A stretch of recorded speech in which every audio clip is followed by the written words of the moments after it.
Hey everybody, welcome back to our Kratom Addiction and Recovery Daily Devotional series. So we're in this epic part of Job where things are wrapping up. God has responded to Job after all of this suffering. Job is responding to God after he lays out this beautiful poetic expression of who he is and what he's about. And now we're in my favorite part of this book. These next 2 days are going to be my favorite part of this book, and I'm sure that you're going to know why as we get into them. So we're going to be in Job chapter 42 today, and I love this verse so much. I love it. I have it actually hanging in my other bedroom. Maybe I'll show you sometime because I made this cool like art piece out of it. So chapter 42, then Job replied to the Lord. Because yesterday, just a quick recap, God was questioning Job about, like, do you understand that I am a God of justice? Like he's saying that to Job, and then Job replies to him, I know that you can do all things. No purpose of yours can be thwarted. You asked, who is this that obscures my plans without knowledge? Surely I spoke of things I did not understand, things too wonderful for me to know.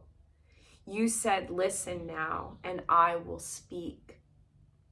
I will question you, and you shall answer me. My ears had heard of you, but now my eyes have seen you. Therefore I despise myself and repent in dust and ashes. Man, that is so deep and so beautiful, and I love it so much. So let's look at this. Excuse me. One of my favorite verses in the whole Bible. I know that you can do all things. No purpose of yours can be thwarted. So Job is coming out of this season of unknowing, this season of suffering, this season of great loss. And he then says that, after God responds to him, and there's this whole expression of who God is, and then Job, responds, I know that you can do all things.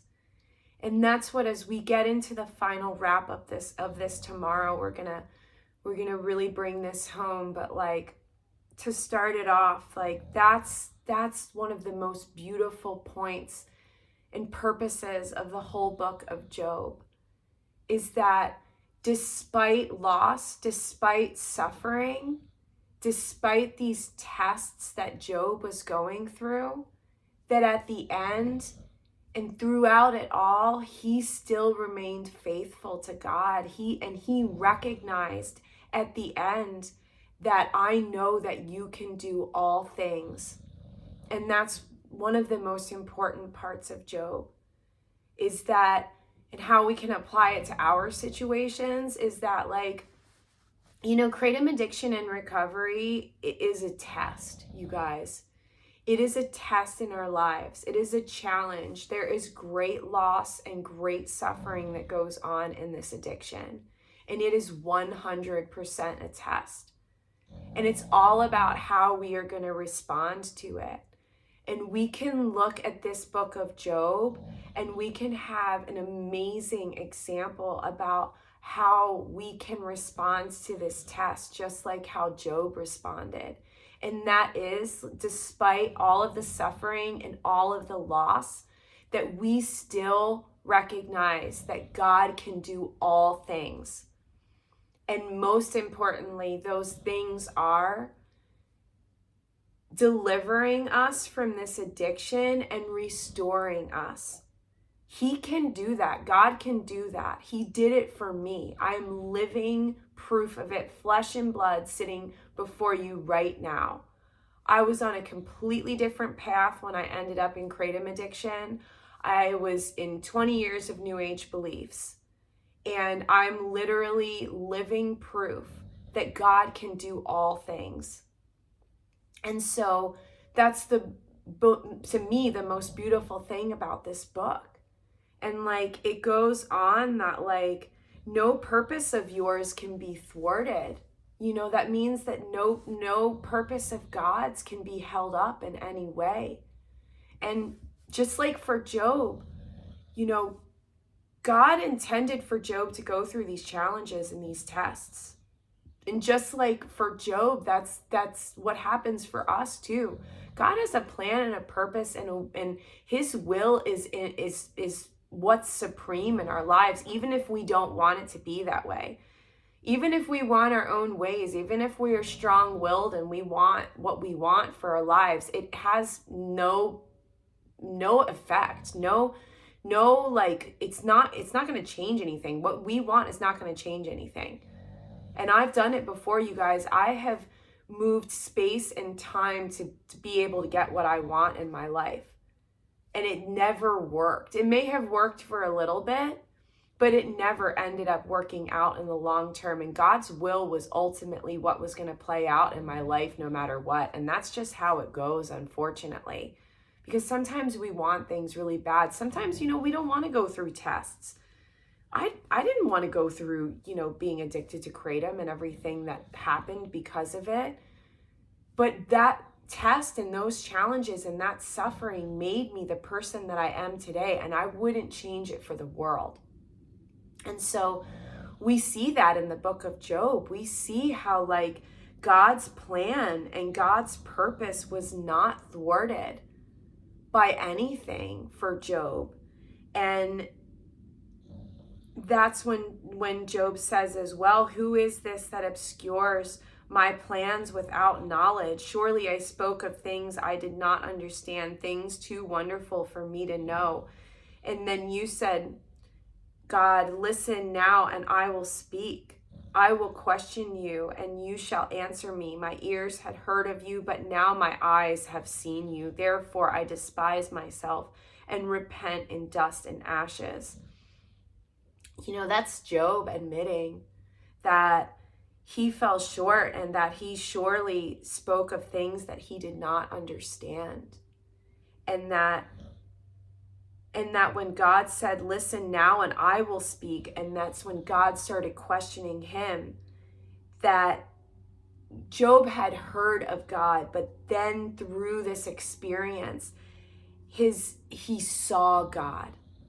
And that is so beautiful, you guys. And that's the opportunity that we have in our situations too, where like, I did not get who God was before any of this. I had heard of God, sure, just like Job, but like through this experience, my eyes saw God as well. I saw everything in my life be completely recreated and renewed. Did it happen overnight? No, it didn't. It took years, but I saw it. And now when I look back on it, I'm getting covered in chills right now, because it is so amazing what God has done. I have seen God through this situation, through the depths of this addiction, and the grace that God's given me to get through it, the strength that God's given me to get through it, and now to be on the other side of it. And it's so humbling and it's so beautiful. And that's how this chapter goes on as well, these verses go on as well, that like, therefore I despise myself and repent in dust and ashes. That's what it is, you guys, it's like what I'm saying, that like I was completely humbled. And I am completely grateful, to repent in dust and ashes. Like that is the most beautiful expression of like humility that I can think of. And sorry, Peanut snoring. So that's like one of the most beautiful aspects. And it says, in another verse that God gives beauty for ashes. And it's true. Like when we repent in dust and ashes, when we humble ourselves before God and allow him to take his rightful place over our lives, and allow him to help us with this addiction, and for him to help give us the strength that we don't have on our own, then we move forward. And in that humility, in that dust and ashes, God then gives us beauty for those ashes. And it is incredible. So I loved today's verses that we're in, and tomorrow we're going to finish it up, and it's going to be so amazing, and it's going to just wrap everything up, and we're going to go into just like the final thought of Job and do some reflecting. So I look forward to seeing you then for that. All right, love you guys. Bye.